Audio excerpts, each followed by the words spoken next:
Voces que generan opinión en Mesa de Noticias. Oye, sí, se están abordando diferentes temáticas, diferentes iniciativas, proyectos que se están presentando y hay un anhelo siempre por parte de las regiones de poder tener más autonomía. Bueno, los gobernadores están haciendo ahí una pega que va a veces más lento de lo que uno quisiera y claro, en ese contexto se ha anunciado también una iniciativa que nos viene a comentar nuestro columnista que ya lo vemos ahí, nuestro Fernando Peña. ¿Cómo estás, Fernando? Oye, siento que no lo habíamos visto hace tiempo y han pasado tantas cosas. Hola, Fernando. Sí, bastante, ¿ah? Hola Ángela, hola Leslie. Ha corrido harta hueá por puente, como se dice. Agua, muy corto. ¿Está contento con lo que pasó en las elecciones del 7 de mayo? Sí, porque vamos a ocultar la alegría. Sí. A mí me agrada el resultado, la verdad. ¿Sí? Sí, Qué es bueno. un misterio cómo se va a administrar todo ese poder acumulado, casi hegemónico, ¿cierto? Pero en fin, es parte del quehacer político nomás, pues. Esa Que es la prime la pega que va a tener sabiduría. ahora. Sí, yo creo que todos esperamos de que este proceso sea muy distinto al anterior y que ojalá la cosa se resuelva rápido, que salgamos rápido de este asunto, de esta discordia constitucional que ya a esta altura se ha transformado en una piedra en el zapato más que una oportunidad, la verdad. Así Así que es. ojalá el proceso sea mucho más tranquilo que lo que pasó el año pasado. Pero bueno, vamos a hablar de una cosa muy distinta en todo caso ahora, Sí. ¿ah? Para no ser tan monotemáticos, ¿ah? Regionalista Fernando Peña. Sí, ¿Sí? vamos a hablar de hecho sobre las regiones y su destino, porque el día de ayer el ministro de Hacienda ingresó a la Cámara de Diputados un proyecto de ley que se denomina en genérico regiones más fuertes, pero que en su mensaje se denomina Ley de Financiamiento Regional, Descentralización Fiscal y Responsabilidad Fiscal Regional. Es un proyecto bien interesante porque, entre otras cosas, eh, plantea parte primero desde un diagnóstico, ya que es un diagnóstico que efectivamente a Chile lo deja en una situación bastante delicada casi que de un hipercentralismo respecto tanto a Latinoamérica como a los países de la OCDE. Ponte tú un dato que de hecho está en el mismo mensaje del proyecto de ley. En Chile, el 14,9% del gasto público se ejecuta a través de los gobiernos subnacionales, en circunstancias de que el promedio de la OCDE es casi un 30%. Lo mismo pasa con el porcentaje del gasto subnacional respecto al PIB. En Chile, ese porcentaje es del 0,3%. En Latinoamérica es del 1,5%. Y en el resto de los países de la OCDE supera incluso el 3%. Entonces, en general en Chile el centralismo es un fenómeno que ha ido agudizándose y esto en perjuicio justamente de el florecimiento de lo regional, de lo subnacional, y cuando hablo de lo subnacional hablo por un lado del gobierno regional y también de los municipios. Ahora, desde Santiago, desde la región metropolitana, históricamente siempre se ha cargado con muchos argumentos, algunos incluso razonables, para negar un tránsito, ¿cierto?, desde un mayor empoderamiento o mayores herramientas para fortalecer el proceso de regionalización. Y en general, cuando tú analizas y observas las reformas de los últimos 30 años, en general son cambios más bien pobres, porque tenemos por un lado, ¿cierto?, lo que se hizo en el primer gobierno de la expresidenta Bachelet. Bueno, vámonos un poquito más atrás, en el año 90, ¿cierto?, la promulgación de la Ley Orgánica de Gobiernos Regionales. Después, de años después, este cambio de denominación, que ya no nos podemos referir a las regiones por los números, sino que con el nombre. Después, 10 años después, la promulgación de la ley 21.073 y 21.074, que entre una de esas crea el cargo de gobernador regional y se elimina la figura del intendente. Y en general, no es mucho más lo que se puede mostrar y lo que se puede exhibir en materia de descentralización.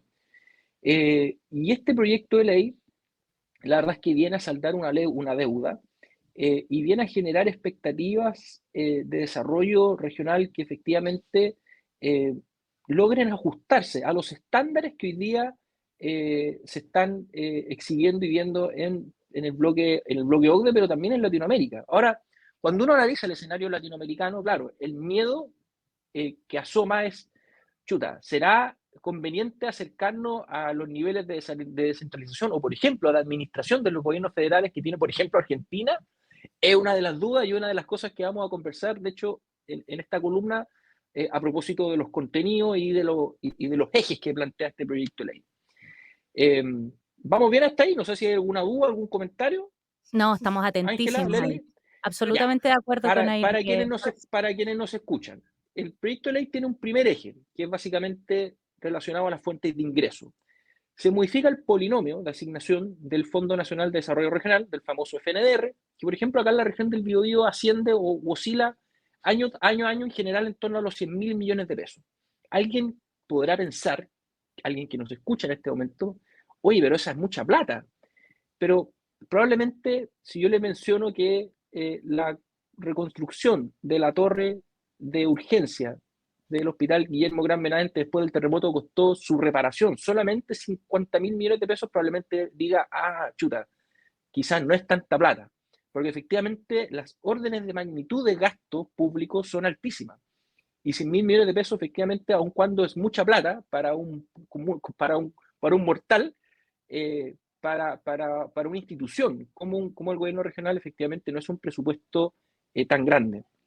Se va a cambiar el polinomio, eso significa que se va a distribuir con criterios más objetivos, esperamos, no solamente a través de las oscuras negociaciones que se tiene año a año, ¿cierto?, antes de la votación del presupuesto entre DIPRES y las autoridades, que efectivamente es una situación oscura porque... nadie sabe cómo se llevan adelante. ¿Sabes? Es que además se tiende a pensar, o nos podemos imaginar que va a depender también de la capacidad de negociación de las partes. Y obviamente eso expone, ¿cierto? Es un área, ¿cierto?, de desprolijidad, creo yo. Se crean algunos derechos, particularmente en materia de concesiones nacionales y uso de bienes fiscales, que es algo interesante porque efectivamente hasta el momento los GORES no tienen esa facultad. Y se crea además un fondo de equidad territorial, que hay que pensarlo como un símil de lo que actualmente es el Fondo Común Municipal. Se supone que va a ser un fondo paralelo al FNDR, que la idea es que opere de forma solidaria y ayude a las regiones en donde existen mayores necesidades o donde, por ejemplo, existen mayores índices de pobreza. Yo en general tiendo a pensar que cualquier noticia que sea más plata o más recursos, obviamente va en la dirección correcta, así que obviamente no nos vamos a quejar de esto. El segundo eje, flexibilidad presupuestaria. Esto es muy interesante porque se crea un régimen financiero propio que muta desde las actuales partidas presupuestarias cuando se elabora el presupuesto con la DIPRES a un aporte vía transferencia del Tesoro. Y esto es bien relevante porque de alguna forma le va a permitir ahora al Congreso solamente aprobar un monto muy general del FNDR, trasladándose la discusión de las glosas y de las partidas presupuestarias al CORE. Van a ser ahora los consejeros regionales los que van a discutir las partidas y las asignaciones del FNR para las iniciativas regionales. Por lo tanto, se va a trasladar esa discusión de las glosas o de los componentes del presupuesto que antes votaba el Congreso, pero que en la práctica se hacía o se diseñaba, ¿cierto?, en las oficinas de la DIPRES, a el edificio del gobierno regional con la comparecencia de los consejeros regionales, quienes ahora serían los encargados de distribuir el presupuesto. Eso efectivamente también es una noticia alentadora porque nos entrega mayor autonomía en materia presupuestaria, le quita también una camisa de fuerza importante a los gobiernos subnacionales en materia de ejecución del gasto, porque nos va a permitir organizar con mucha mayor flexibilidad, sobre todo lo que tiene que ver con gastos importantes en inversión y también los gastos operativos, que son parte importante de los gastos de las instituciones públicas. Y por último, para no latear tanto, una columna, un tercer eje denominado responsabilidad y disciplina fiscal. Acá se crea una regla fiscal regional similar a la que se creó hace 20 años atrás en materia de superávit del presupuesto nacional, que en Chile, valga decirlo, es del 1%, significa que todos los años el fisco por ley tiene que ahorrar el 1% de su presupuesto para así generar un pequeño colchoncito o excedente, regla fiscal que se trasladaría también ahora a la realidad de los gobiernos subnacionales, particularmente del gobierno regional. Se crea también una programación financiera de mediano plazo, y esto también es algo bien interesante, pero que también presenta un riesgo, ¿ya? La posibilidad de invertir los saldos de caja de las cuentas corrientes, por ejemplo, en instrumentos de inversión, por ejemplo, depósitos a plazo. Supongamos que de esos 100.000 millones del presupuesto del FNR nos quedan 2.000, 3.000 millones a fin de año, en diciembre, como saldo de una cuenta corriente. Esa plata ahí en posada, obviamente pierde valor. Ahora la ley le va a permitir a los gobiernos regionales, por ejemplo, invertir esos saldos de cuentas corrientes en depósito a plazos para que así la plata rente y obviamente no pierda el valor, la corrección monetaria. Y también, y con esto voy a abrir un pequeño debate, porque es lejos lo que yo tiendo a pensar que va a generar efectivamente más discusión, que es la posibilidad de endeudamiento de los gobiernos regionales. La ley es bien explícita en que esto va a estar regulado en un reglamento del Ministerio de Hacienda, que eventualmente se va a permitir a las regiones endeudarse por un monto no superior al 5% del FNDR, y solamente para gastos muy específicos, al parecer infraestructura y transporte, lo que aún no está tan definido porque es muy probable que sea materia de reglamento. Pero efectivamente el miedo y la preocupación justamente parte por lo que comentábamos al principio, o lo que mejor dicho, lo que yo comentaba al principio, y ahora las voy a dejar hablar, que tiene que ver con la realidad latinoamericana, ¿cierto? Cuando uno piensa en endeudamiento subnacional, es inevitable irse a la realidad de los gobiernos federales en Argentina. Para quien nos escucha y para quien permanentemente está absorbiendo noticias al otro lado de la cordillera, gran parte de la deuda pública y de la deuda externa de Argentina se explica por los préstamos y el gasto excesivo de los gobiernos federales, más que del gobierno central. Entonces la pregunta es, ¿estamos aquí abriendo la caja de Pandora? ¿Es bueno, es sano permitir que las regiones tengan un uso o el instrumento a la mano para generar deuda pública? Es una pregunta súper interesante, que yo creo que es la que de alguna forma más tema y más discusión va a generar, yo creo, cuando se inicie la discusión de este proyecto de ley. Y ahí, Fernando, bueno, este tema es interesantísimo y como tú lo decías, es un anhelo que no es nuevo, es un anhelo antiguísimo de poder darle quizás la autonomía, sobre todo pensando en que somos un país que tiene una diversidad y que muchas veces la gran crítica es como la política pública viene desde el centro, olvidándose de las individualidades que tiene cada zona. Entonces se implementan ciertas líneas que son muy estandarizadas y que tienen nada que ver con lo que se está viviendo en la zona. Ahora, yo más que un punto o contestar ahí a tu interrogante es como la duda de eh, las regiones serán capaces de demostrar que quizás en sus gobiernos locales van a traspasar el mundo de la política, que es tan difícil, y hacer algo que se ha visto, por ejemplo, acá con la estrategia de desarrollo regional. Va a estar por sobre la autoridad y va a ser algo que va a trabajarse de manera superior, me refiero a, va a traspasar el gobierno de turno versus la política que a veces mancha todo. Mi pregunta es como, cuando lleguen todas estas posibilidades o lleguen estas herramientas para poder hacerlas más fuertes, ¿va a haber la altura de miras en poder pensar en grande, en poder pensar en el desarrollo de la región versus quizás la cuota política? Creo que ahí también está la interrogante. Es como, ¿trabajaremos en pos de un desarrollo global? Es Porque difícil eso, saberlo, porque, claro, es difícil saberlo y es difícil, sobre todo, ajustarse a una cuestión que puede cambiar cada 4 años, ¿cierto? Porque eso es. los liderazgos políticos son circunstanciales por definición. Lo importante es la arquitectura institucional que permita resguardar las reglas del juego, por un lado, y sobre todo el respeto a la ley. Lo que pasa particularmente en Argentina es que finalmente ni las propias autoridades respetan las leyes. Los niveles de endeudamiento se han acostumbrado a solucionarse con emisión de papel moneda y básicamente van bicicleteando hasta llegar a la situación extrema de que hoy día más del 40-45% del Producto Interno Bruto hoy día es deuda. Ahora, La Fernando, pregunta ¿es es, necesario ¿sí? Lili. endeudarse? Porque hoy día el sistema que funciona finalmente es, se cuenta con un presupuesto para el año y en el fondo también hay un avance de ejecución presupuestaria que incluso a veces los gobiernos regionales no alcanzan a cumplirla y eso obviamente afecta después cuando van al año siguiente ahí a pedir finalmente los recursos para contabilizar los próximos meses. Pero ¿es necesario entonces, versus cómo funciona el sistema hoy día, que ellos tengan la capacidad después de endeudarse y no seguir Sí, funcionando como hoy día con un presupuesto finalmente que los pueda mantener como más ordenados? sí, buena pregunta, Leslie. Mira, hoy día esos 100.000 millones de pesos del FNR alcanzan a financiar un montón de cosas que efectivamente son muy urgentes. Pero es importante que quienes nos escuchan sepan de que hoy día la cantidad de proyectos que los cores aprueban con cargo al FNR supera ampliamente ese monto de los 100.000 millones de pesos. O sea, hoy día hay una cartera de arrastre de proyectos que se están financiando, que se aprobaron en las sesiones del core desde hace 2, 3 años. Entonces, hay una cartera de arrastre que efectivamente duplica o incluso puede llegar a triplicar ya la asignación presupuestaria que tiene hoy día la región. ¿Qué significa eso? ¿Que hay muchas necesidades o que el presupuesto es poco?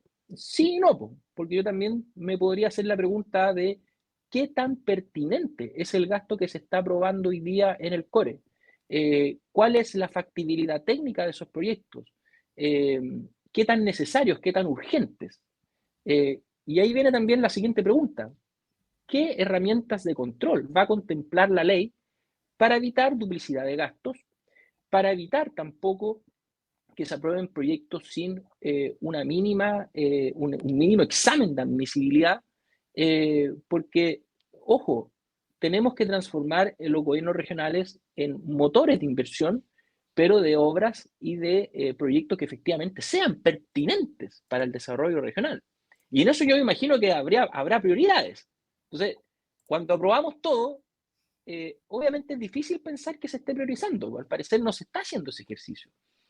Y por otro lado, Leslie, vuelvo al tema del control. El ministro de Hacienda en su mensaje señaló que este proyecto iba acompañado de una nueva institucionalidad en materia de control y de fiscalización para así evitar justamente el fantasma argentino o el fantasma que recorre, ¿cierto?, en Latinoamérica, sobre todo en el gasto relacionado a los gobiernos federales. Yo creo que en esto hay que ser mucho más audaces. Yo pasaría derechamente a conversar la posibilidad de crear una Contraloría Regional dedicada exclusivamente a la fiscalización de lo subnacional, tanto del gobierno regional y de las municipalidades. Porque hoy día tanto el personal como la dotación técnica de Contraloría no da abasto, no da abasto. O sea, tiene que fiscalizar al GORE, a los municipios y además a todos los servicios públicos que dependen del Ejecutivo. Entonces, claramente se le pasan colados muchas cosas, pero no le pidamos más de lo que puede dar, ¿cierto? Como dice la canción. Eh, Porque efectivamente Contraloría es una institución que en la medida de lo posible hace todo lo humanamente para poder responder y para poder evitar casos de corrupción o de faltas a la probidad. Pero si queremos que esto funcione bien, no tenemos que escatimar recursos en mecanismos de control. Piensen ustedes que según el Foro Económico Mundial, eh, la corrupción y las faltas a la probidad pueden llegar a significar el 5% del Producto Interno Bruto de un país. Entonces, todo lo que gastemos en control y en fiscalización, créanme que es una buena inversión. O sea, en ningún caso va a ser un gasto inapropiado. Por lo mismo, yo creo que este proyecto de ley, aun cuando anuncia cosas importantes, creo que va a requerir sobre todo de mayores niveles de control y de una institucionalidad que, así como permite la libertad, la autonomía y la expansión de lo subnacional, también ejerza controles exhaustivos sobre el gasto que se ejecuta tanto en los gobiernos regionales como en los municipios. Oye, interesantísimo tema, nos quedamos cortos, lo vamos a estar esperando con ansias en 15 días más, porque yo creo que hay que sacarle aún más ahí lustre a este tema, porque es un tema que nos interesa y Biobío siempre ha sido una punta de lanza en buscar más autonomía, en poder decidir ciertas cosas y ojalá que se haga, ojalá que esta normativa también se pueda hacer con los bordes y también, no así al lote después lo solucionamos, no, al tiro con buenas políticas y buenas Sí. Y esto despeja también, ojo, con esto me despido, esto despeja también el fantasma de que era necesario votar en una nueva constitución y transformarlo en un Estado regional. Chile sigue siendo un Estado unitario y ya ven ustedes de que incluso en un gobierno que obviamente está a favor de la apruebo y que resintió el fracaso en el plebiscito del año pasado, ha sabido administrar y ha sabido proponer una agenda pro descentralización que es bastante interesante. Eso es para que básicamente nos quitemos, nos desempolvemos de esto de que todo lo soluciona la Constitución. No es así. Los poderes políticos tienen que seguir haciendo su trabajo y este es un buen ejemplo, de hecho, de que se pueden hacer cosas audaces, interesantes, con el trabajo ordinario, tanto de la Cámara de Diputados y obviamente del Poder Ejecutivo. Oye, esperemos que tengamos ahí buenas luces con eso. Fernando Peña, muchas gracias por venir a acompañarnos y traernos este interesantísimo tema. Nos vemos, que estén muy bien. Usted igual. Gracias, chao.